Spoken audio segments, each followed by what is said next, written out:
Have you ever wondered why you have no issue hitting your irons relatively straight, but have the tendency to slice your driver off the planet? Hey, my name is Eric Kaplan. I've had the pleasure of coaching multiple major champions, and I want to share with you not only how to cure your slice, but gain 15 or 20 yards to your tee shots literally overnight. So I know it's confusing. All these online instructors promising that they can cure your slice overnight or help you gain massive distance off the tee, and you're not sure who to trust. So let's just have a conversation, because the reason why you slice your driver worse than the other clubs in your bag has nothing to do with the club being longer or there being less loft, but rather because this is actually a specialty club. So the driver, because there's so little loft, it's actually played off of a tee. And because it's off of a tee, the ball position needs to be more forward in your stance because you're catching it on the way up. This warrants subtle changes in your posture, whereby you're catching an iron at the bottom of your arc, which is going to be opposite your lead shoulder. A drive you're catching on the way up, therefore the ball position should be a little bit more forward in your stance. But what does this mean? Because if I move the ball position more forward in my stance and I just throw my right hand on top of the club, what just happened to my trail shoulder? It comes more out of its socket.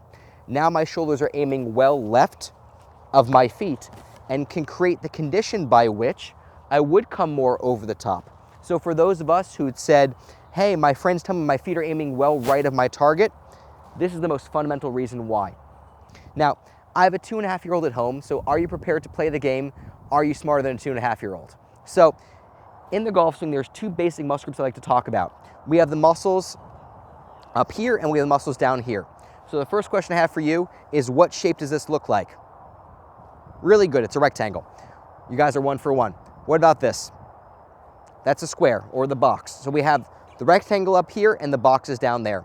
So if you go ahead and you get into your golf posture and you just throw your right hand on the club doing this, you're engaging more muscles in the rectangle. And so why is it so detrimental?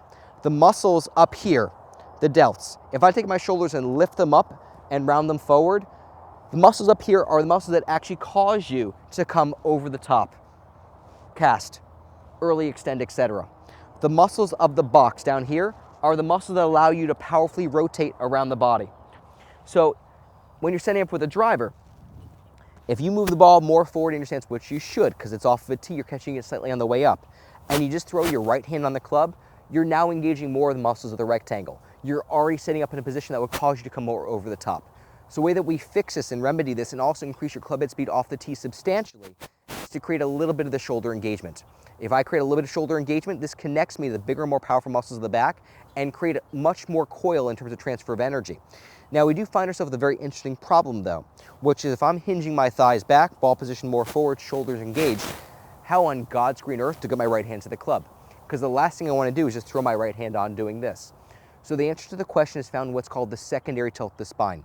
So what secondary tilt is a slight bump of the hip forward, whereby primary tilt, from a down the line perspective, if my hips moving back, secondary tilt is from a face-on perspective, my hips bumping forward. This dropping of the trail shoulder is what allows me to get my right hand to the club without coming over and across my body.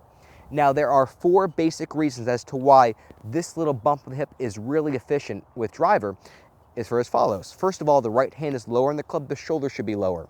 Not enough to drop my trail shoulder by doing this, because then I move the bottom of the arc back, cause me to hang back on my back foot and lose shots to the right. Secondly, the only way I can keep my shoulders engaged and really powerfully engage the muscles of my back and get my right hand to the club is by bumping the hip more forward. Reason 3, it's going to move my hip in a more neutral position to allow me to better clear my lower body on the way down. And reason 4 is one of weight shift, whereby by me naturally creating this little bit of tilt in my spine, I'm going to naturally engage more of my glute on the backswing just by virtue of having that little bit of tilt.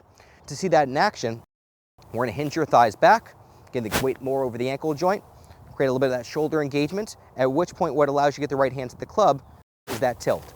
Now my shoulders, hips are symmetrical. I'm going to optimize my angle of attack, at which point I can really unload. Being a small guy, I can still hit it well over 300 because I'm squeezing out as much yardage as my body's able to generate.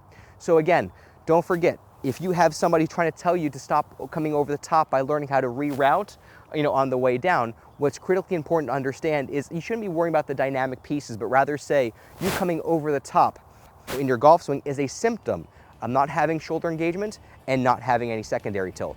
By incorporating these two elements, you're literally going to transform the way you drive the golf ball overnight and also for the rest of your life. I hope that made a little bit of sense. And if you like that video, click the thumbs up button below and click subscribe. That way you'll be notified every single time we upload another video lesson like this.